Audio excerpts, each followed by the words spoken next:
Shalom saudara-saudara yang dikasihi Tuhan, kita jumpa lagi dalam Renungan Harian GP Kris Pangkal Pinang. Hari ini kita akan merenungkan Kejadian pasal yang ke-9. Mari kita awali dengan doa.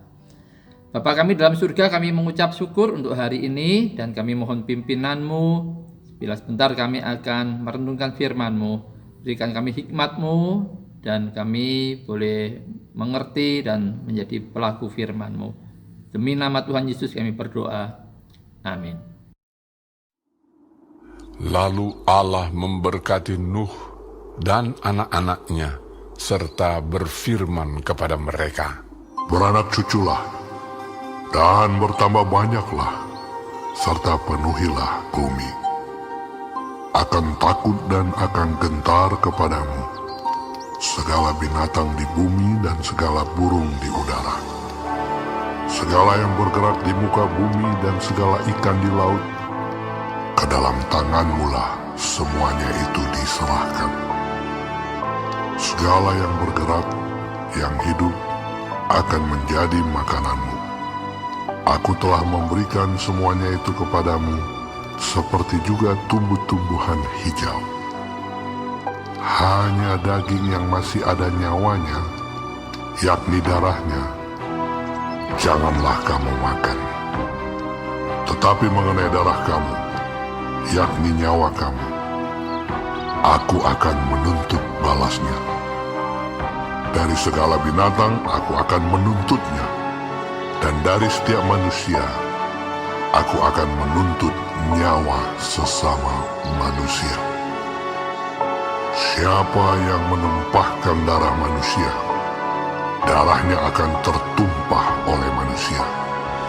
Sebab Allah membuat manusia itu menurut gambarnya sendiri. Dan kamu, beranak cuculah dan bertambah banyak, sehingga tak terbilang jumlahmu di atas bumi. Ya, bertambah banyaklah di atasnya. berfirmanlah Allah kepada Nuh dan kepada anak-anaknya yang bersama-sama dengan dia. Sesungguhnya aku mengadakan perjanjianku dengan kamu dan dengan keturunanmu, dan dengan segala makhluk hidup yang bersama-sama dengan kamu, burung-burung, ternak dan binatang-binatang liar di bumi yang bersama-sama dengan kamu, segala yang keluar dari bahtera itu, segala binatang di bumi.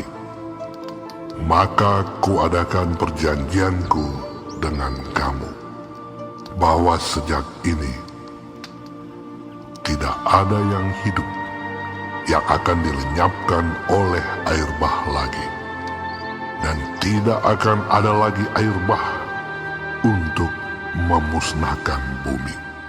Dan Allah berfirman, Inilah tanda perjanjian yang kuadakan antara aku dan kamu, serta segala makhluk yang hidup, yang bersama-sama dengan kamu, turun-temurun, untuk selama-lamanya. Busurku kutaruh di awan, supaya itu menjadi tanda perjanjian antara aku dan bumi. Apabila kemudian kudatangkan awan di atas bumi, dan busur itu tampak di awan, maka aku akan mengingat perjanjianku yang telah ada antara aku dan kamu, serta makhluk yang hidup, segala yang bernyawa, sehingga segenap air tidak lagi menjadi air bah untuk memusnahkan segala yang hidup.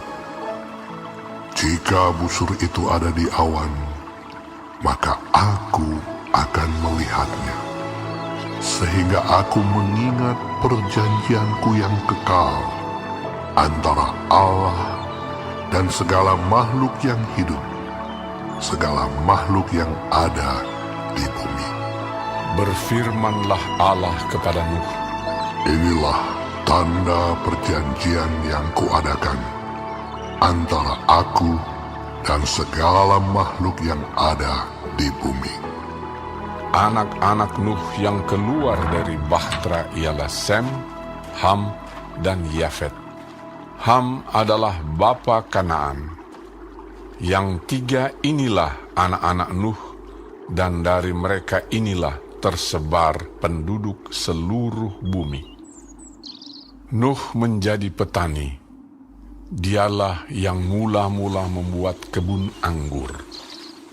Setelah ia minum anggur, mabuklah ia, dan ia telanjang dalam kemahnya.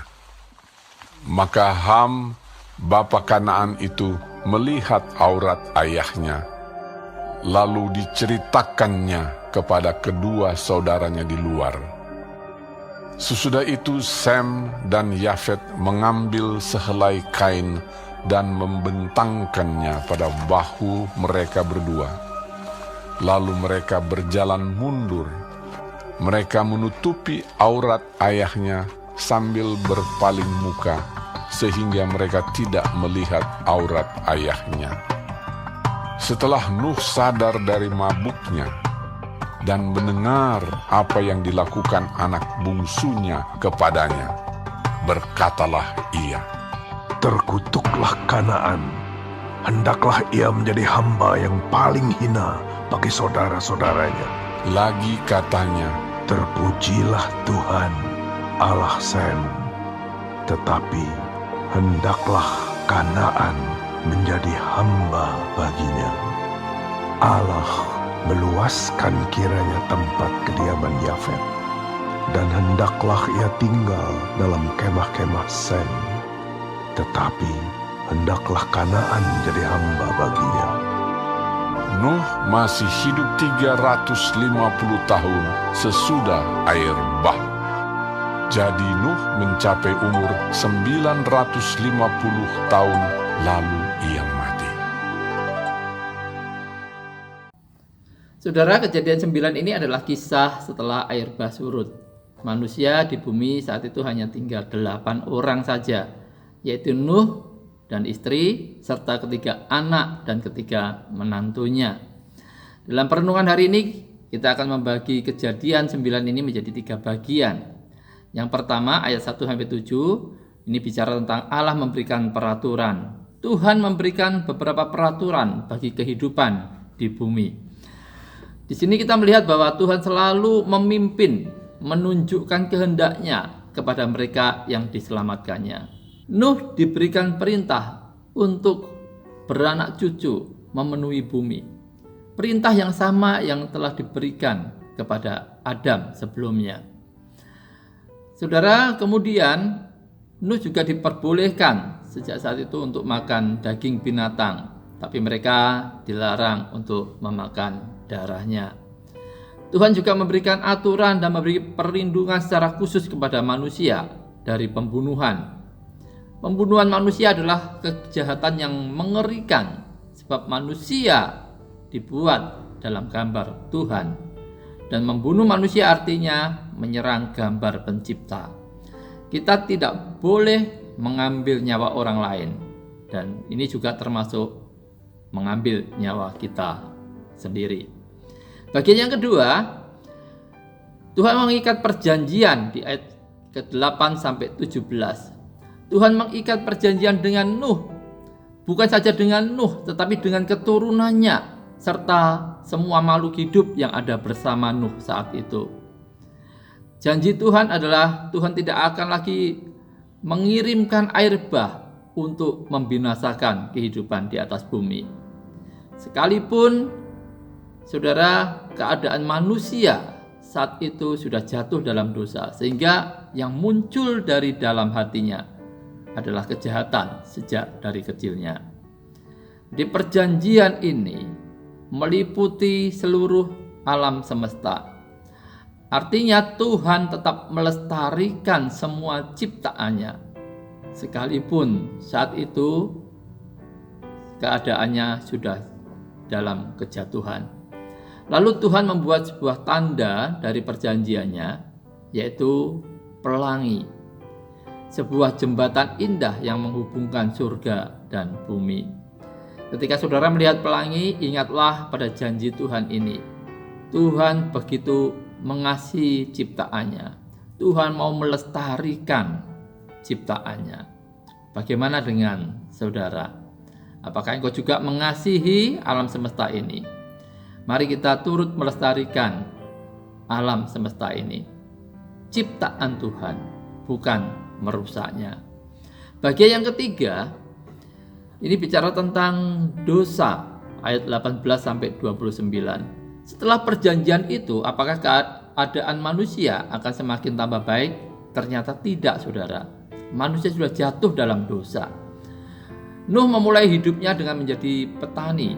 Dialah orang pertama yang membuat kebun anggur. Suatu saat, Nuh minum anggurnya sampai ia mabuk. Kemudian salah satu anaknya yang bernama Ham melihat ayahnya tidur dengan tidak berpakaian karena mabuknya.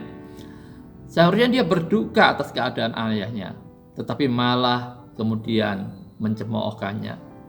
Tapi saudara-saudaranya, Sem dan Yafet melakukan apa yang benar. Mereka menutupi ketelanjangan ayahnya dengan kain. Setelah Nuh sadar, maka dikutuklah Ham, bapak Kanaan, dan keturunannya yang akan menjadi hamba dari keturunan Sem dan Yafet. Jadi saudara, setiap kesalahan itu akan ada konsekuensinya. Sekalipun Allah itu telah memberikan anugerahnya. Saudara, kita adalah orang-orang berdosa, sehingga seringkali apa yang timbul dalam hati kita adalah jahat. Maka kita perlu pertolongan Tuhan. Bersyukur karena Allah mengasihi kita sehingga Ia telah memberikan anak tunggalnya, yaitu Tuhan Yesus, untuk menyelamatkan kita dari belenggu dosa ini. Allah tidak mau kita binasa karena kesalahan kita. Mari kita dedikasikan hidup kita untuk tidak hidup lagi sebagai hamba dosa, tetapi sebagai hamba Allah. Biarlah melalui diri kita boleh melayani Tuhan, menyenangkan hati Tuhan, taat kepada Tuhan, taat kepada perintah dan perjanjiannya. Tuhan Yesus memberkati, sampai jumpa lagi.